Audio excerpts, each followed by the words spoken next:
estimados amigos, feliz tarde, ¿cómo estás? Espero que te esté yendo muy bien. Esta es la emisión del programa del Compás Financiero correspondiente al día 12 de mayo del 2025.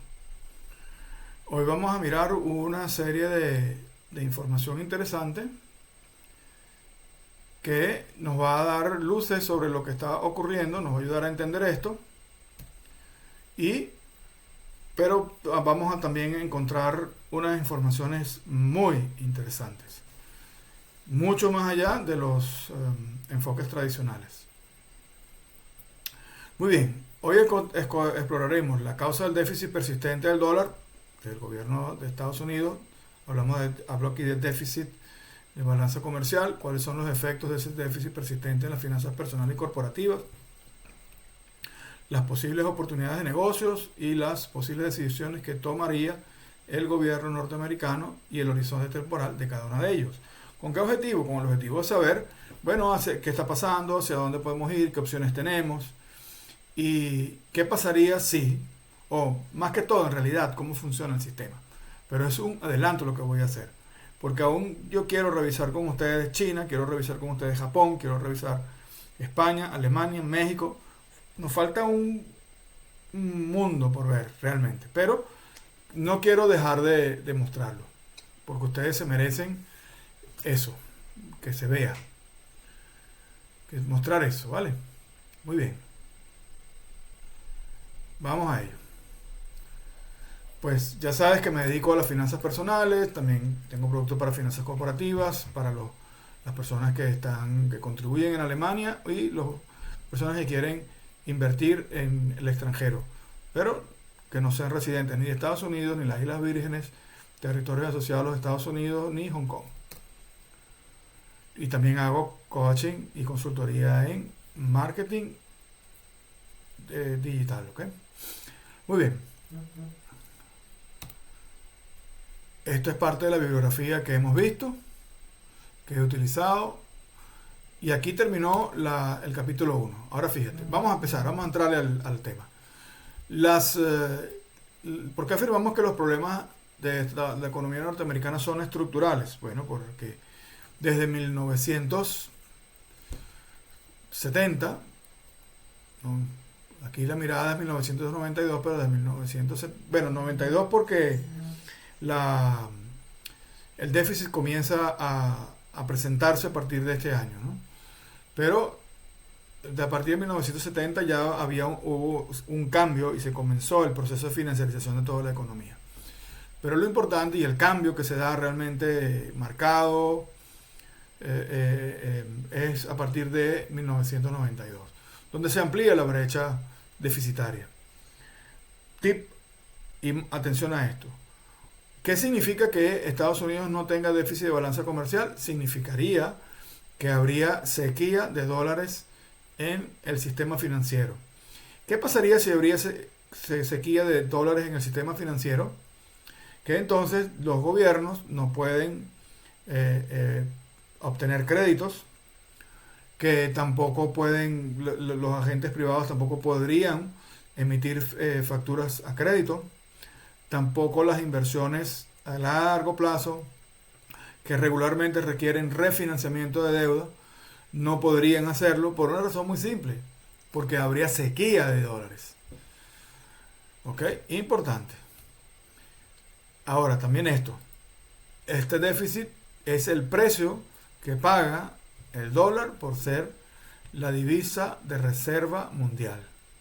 Actualmente, poco más del 52% del total de operaciones se realizan en dólares.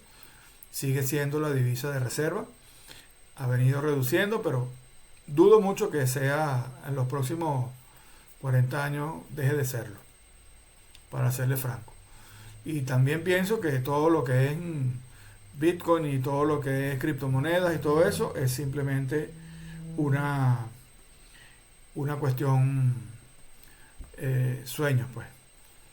Muy bien. Aquí tenemos el déficit, que ya lo tratamos en el capítulo 1. Y aquí vemos cómo está evolucionando el precio del oro. Lo que sería lo mismo ver cómo cambia el valor del dólar frente al oro. pero dólares corrientes, ¿ok? A mercado abierto, a mercado spot. Muy bien, fíjate, a partir de 1970, aquí tienen la onza de oro, cómo comenzó.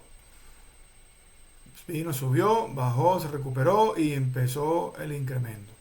Y por lo que podemos mirar, este incremento se va a prolongar en el tiempo, aunque aquí entre el año 20 y el año 22 haya habido un cierto movimiento lateral, una pequeña reducción. Ok, aquí lo estamos viendo ya a largo de 1970, como les había dicho.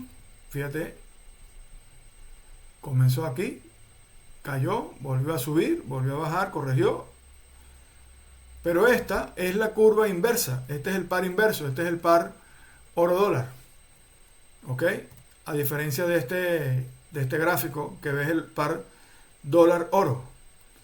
Este es el gráfico que nos es útil a nosotros, ¿ok? Que es donde está, nos refleja la verdad. Este es el gráfico que normalmente se utiliza. ¿Ok? Y aquí tú puedes ver inclusive cómo está el dinero entrando en el oro. Entra un poco más de dinero y el precio sube. Sin embargo, a pesar de que este número en rojo aquí, este rojo acá, no hay gran entrada de dinero, afectó al precio, pero el precio siguió subiendo. Porque recupera la entrada de dinero. Esto significa que los jugadores están endeudados, están apalancados. Bien, aquí tenemos pues el precio del dólar frente al oro nuevamente, precios corrientes. Esta es la tendencia, como te acabo de mencionar, va a seguir creciendo. De momento, me refiero a este momento, esta serie, no voy a abordar plata, no voy a abordar petróleo, voy a dejar una serie de muchos commodities fuera porque no interesa en este momento, ¿ok? Entonces yo más adelante les voy a seguir exponiendo esto y les voy a seguir revelando porque la información es interesantísima y es muy importante que lo conozcamos para que cuando hables con un asesor financiero tú puedas saber si estás enfrente de una persona que sabe lo que habla, que está al día. Ojo, me expresé incorrectamente. No se trata de que sepa o no lo que habla, sino que está al día. Porque ¿qué pasa? Que muchos enfoques están desactualizados. Muchos conceptos, la forma de entender y concebir el sistema económico, financiero, geopolítico, político, está fuera de tiempo. Seguimos mirando y interpretando lo que sucede desde los telescopios y los microscopios y los binoculares del siglo XIX y si acaso, cuando mucho, del siglo XX, mediados del siglo XX. Y tenemos que entender que ese mundo no existe, ese mundo se acabó, ya no podemos ver, no podemos entender, no podemos tratar de interpretar las cosas de la misma manera, bajo los mismos paradigmas, porque nos vamos a equivocar, vamos a tomar decisiones incorrectas. Fíjate, aquí vamos a mirar rápidamente de dónde provienen las exportaciones de Estados Unidos por región. Estados Unidos depende en un 85% de Europa, América del Norte y Asia Oriental y Suroriental. Podemos decir, basado en esto, que Estados Unidos compite con Asia a nivel con China a nivel de importaciones. Si recuerdas en la presentación anterior, y te invito a que regreses a ella, este porcentaje es más o menos cercano al de China, bastante cercano. ¿Ok? Tomando en consideración el tamaño de las economías y el peso en las importaciones, ¿no? China está compitiendo directamente con Estados Unidos, así de simple. Sumamos ahora el resto de Iberoamérica, que excluye a México. ¿Por qué? Porque México está en América del Norte. Y si sumas eso, estamos hablando 35, 65, 85, 90%. China está operando mucho aquí. Asia Oriental y Suroriental, Oceanía y Medio Oriente son el territorio de influencia natural de China. Olvídense, y repito, de la historia de 1945-50 hasta entonces. Ya eso se acabó. Fue un momento histórico. Lo que prevalece es el largo plazo de la historia. Ejemplo, para ilustrar lo que estoy tratando de explicar, porque sé que es muy condensado, disculpen. Los romanos, Roma conquistó a Grecia, es verdad, pero la conquistó militarmente. Pero ¿quién conquistó culturalmente? ¿A quién? Grecia conquistó culturalmente Roma.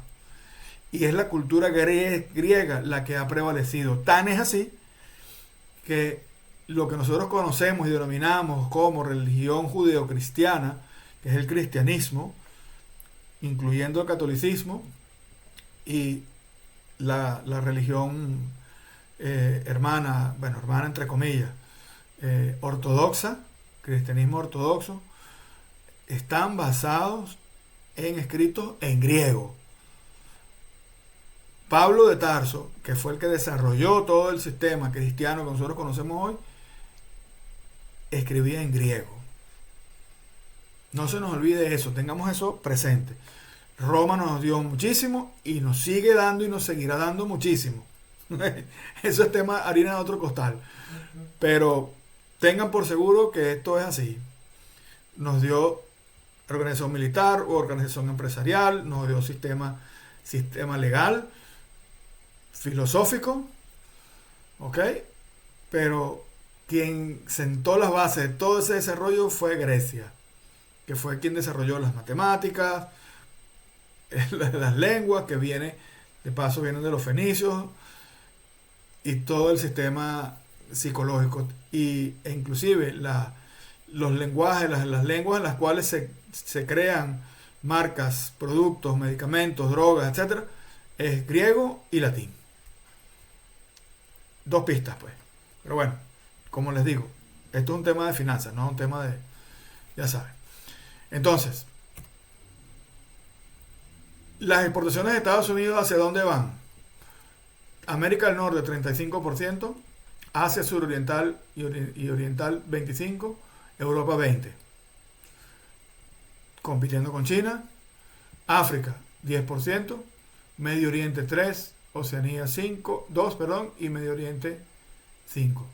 Si hacemos la suma de nuevo acá, decimos América del Norte 35%, 60% con Asia Oriental y Suroriental, 80% con Europa y 90% con América Latina, Iberoamérica, excluyendo México. Y compite directamente en Europa, en América del Norte, en América Latina, Oceanía y Medio Oriente, que son las zonas de influencia directa de China. Entonces este es un pleito entre competidores, pero es un pleito entre competidores complementarios. Estas dos economías no pueden, me refiero a la economía norteamericana y la economía china, no pueden pelearse. No les conviene a ninguno de los dos pelearse. Ok, aquí tenemos esta lámina donde nos coloca el balance y por qué razón Estados Unidos tiene, déficit de balanza comercial. Se explica prácticamente por sí misma. Vamos a hablar de la deuda. Deuda privada versus deuda pública como parte del PIB a dólares constantes 2023, por cierto, ¿no? La deuda privada es mayor que la deuda pública. Interesante dato. Esto significa que hay privados trabajando para privados. Atención a esto. El 80% de las deudas se vencen, el 50% de las deudas se vencen en 5 años. Y solamente, cifras que acabo de escuchar hace muy poco tiempo, 2 semanas, el 18% de las deudas son hipotecarias. Esto es deuda, más que todo deuda al consumo. ¿Ok? Atención ahí. Vean la gran distancia que hay entre la deuda pública y la deuda privada. ¿Cuál es la deuda que más crece? La deuda privada. ¿Cuál es la deuda que menos crece? La deuda pública. Razones, muy simple. Tasa de interés. Atención a esto. Y por supuesto, confiabilidad, capacidad de pago. Ok, hablando del tema de los bonos, ¿qué pasaría si China vendiera todos sus bonos? Absolutamente nada. ¿Por qué? Bueno, porque los tenedores de los bonos de Estados Unidos son privados, 70% privados. Y por cierto que la Reserva Federal, fíjate, es el 10%, tiene el 10%, un tenedor importante, individual, de los bonos de deuda del Estado. ¿Por qué? Bueno, por una razón muy simple. Compra de deuda que el Tesoro necesita refinanciar. Atención también a eso. Ok, la composición de la deuda privada, aquí lo tenemos. Hogares, 33%, 38% deuda corporativa no financiera y 29% deuda del sector financiero. ¿Ok? Es decir, deuda corporativa no financiera es deuda corporativa del sector no financiero. O sea, valga decir, sector industrial y servicios varios. Y aquí tenemos la deuda del sector financiero. ¿Ok? 67% de la deuda está entonces, ¿dónde? En manos del sector privado. 68%, perdón. Veamos aquí. Evolución del Standard & Poor's. Va creciendo, disparado. Durísimo. ¿Ok? Y está ajustado por inflación, así que esto es en términos reales. Entonces, si decimos que la mayoría de las personas, 80% de las personas, o 90% de las personas están en deuda, y son deudas privadas, ¿qué significa que esto? Significa que los tenedores de esas deudas, los titulares de esas deudas, de forma directa o indirecta, utilizan los pagos de esas deudas para irse al SP500. Y por supuesto también está alimentado por el crecimiento del M2, como lo vamos a ver ahorita, así por la emisión monetaria. Aquí tenemos la emisión monetaria, fíjate cómo expande y coincide y está correlacionado el incremento del SP500 en términos reales con el incremento del SM2 desde 1990 hasta la fecha. Aquí tenemos la evolución de la tasa de interés efectiva de la Fed. La tasa tiende a reducir, aun cuando haya habido periodos de cero, pero desde 1990 hasta el 2025 tiende a decrecer. Y se va a mantener dentro de una banda. ¿Cuál banda? Esta. Entre 4 y máximo 6,8, pero no, lo normal es que el techo esté entre 5,8 y 5,5. Entonces, si juntamos y relacionamos todos estos elementos, vemos que la evolución del SP500 y la evolución del M2 no tiene relación con la tasa de interés de la Fed. ¿Ok? Si la Fed aumenta la tasa de interés, aumenta y me lo estoy pensando aquí porque es que resulta que acabo de encontrar información actualizada. Y yo diría lo contrario, me voy a decir, sí tiene que ver. Porque cuando aumenta la tasa de interés, también aumenta el cash flow disponible en los titulares de la deuda, pues reciben más dinero. ¿Y qué hacen ellos? Con ese dinero que cobran, lo meten en papeles. ¿Para qué? Para diversificar sus inversiones y sus activos. En lugar de tener solamente, si es titular solamente de deudas, con el repago, el pago de la deuda, el servicio de deuda cobrado, se ubican y se colocan en actividades diversas. Tecnología, financiera, industriales, armamentística, para de contar.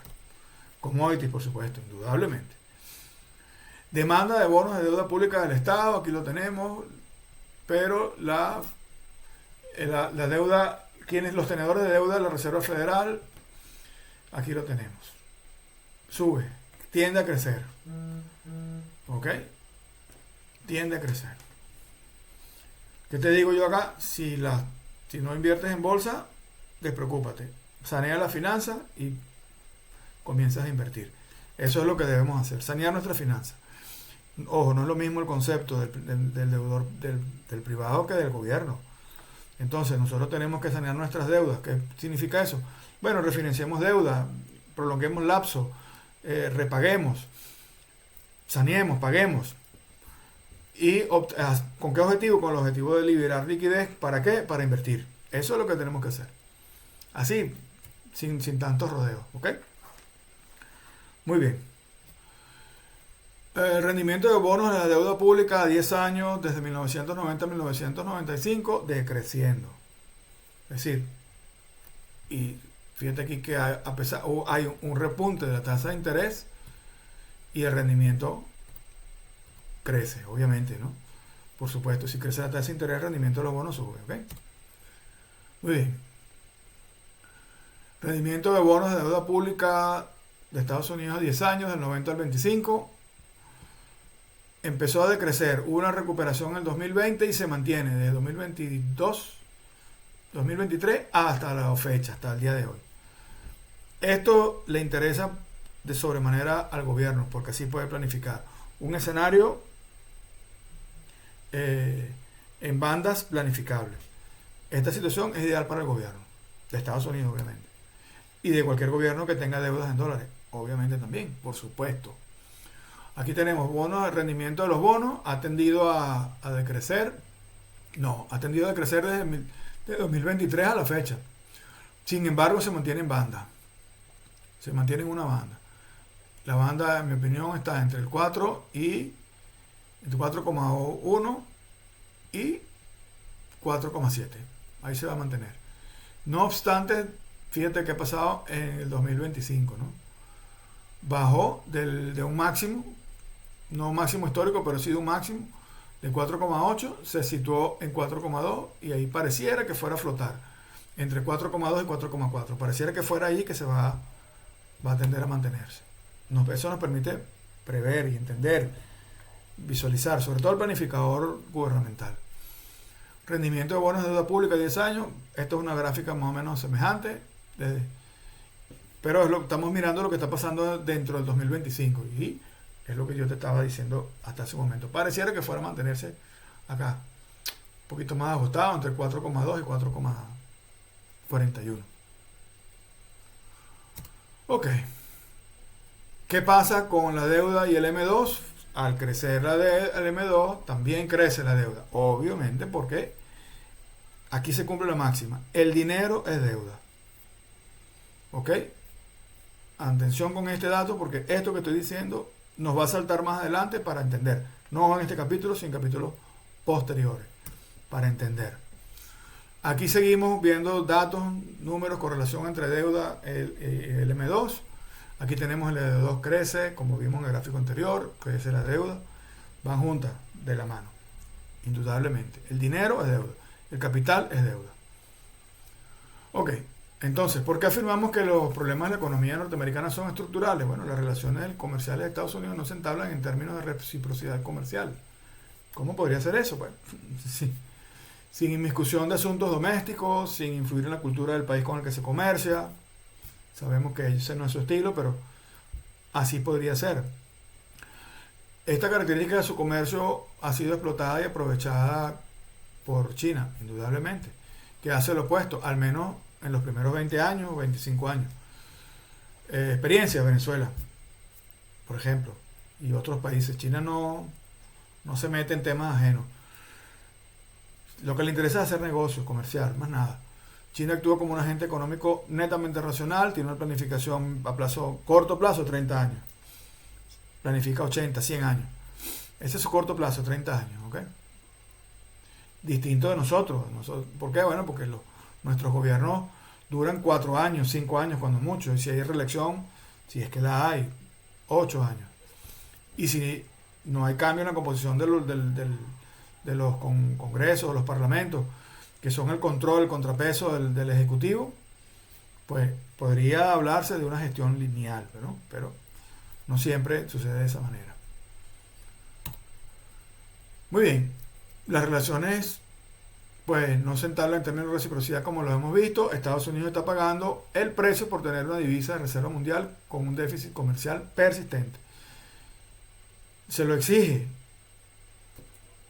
esa característica y esto exige también una depreciación continua de su moneda y depender de fabricantes OEM que en buena medida están o son las industrias que satisfacen la demanda que su marketing promueve. Esto es sumamente importante y nos ayuda a entender qué pasa, qué es lo que sucede. Ojo, no estoy hablando de filosofía, esto es práctico y es cómo funciona. Las razones, el por qué, el para qué, sinceramente en este momento las voy a dejar por fuera porque no nos ayuda a abordar el asunto desde una óptica filosófica, porque lo que queremos es soluciones, lo que queremos es resolver, entender y marcar o de poder desarrollar una estrategia o poder preguntar a alguien por una estrategia. Esta característica de su política exterior ha sido explotada y aprovechada por China, lo comenté anteriormente. Disculpen la repetición.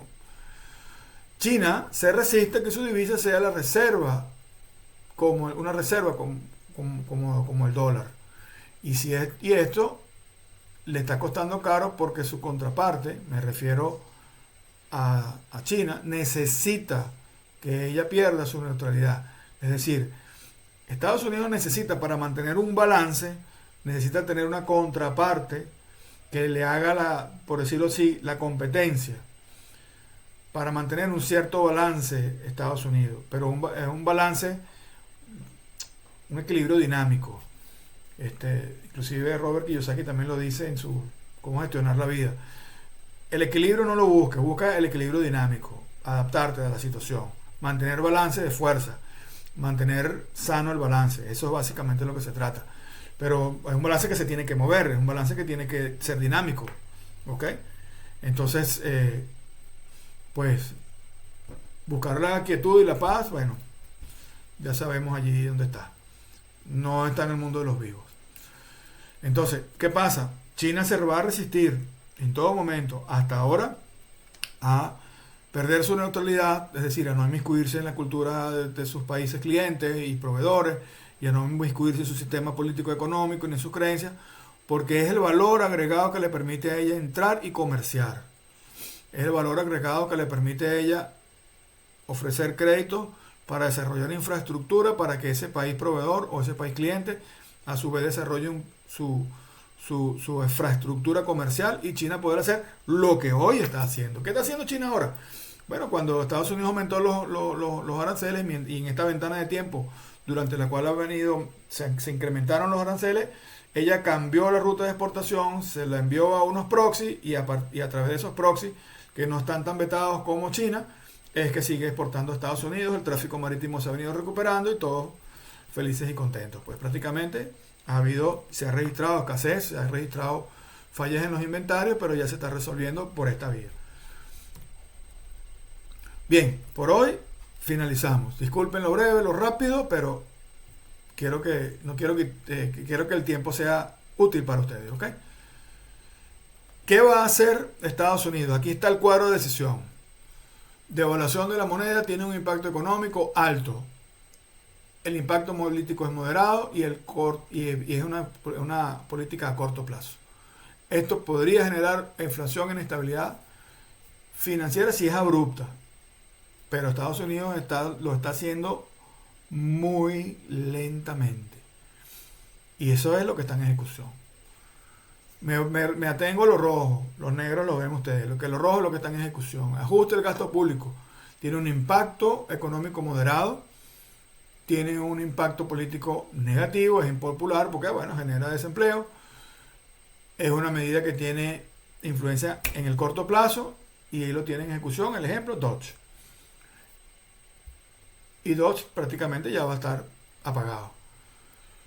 Política monetaria restrictiva, porque bueno, es que la solución no está en cortar gastos, la solución no está en hacer recortes, la solución está en disparar la economía, en poner la máquina a funcionar, a producir, a comerciar, a hacer negocio. Esa es la solución, no en hacer recortes y controles económicos y financieros.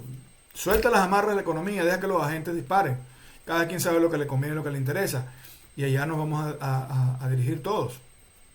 Política monetaria restrictiva. Es un impacto de bajo moderado.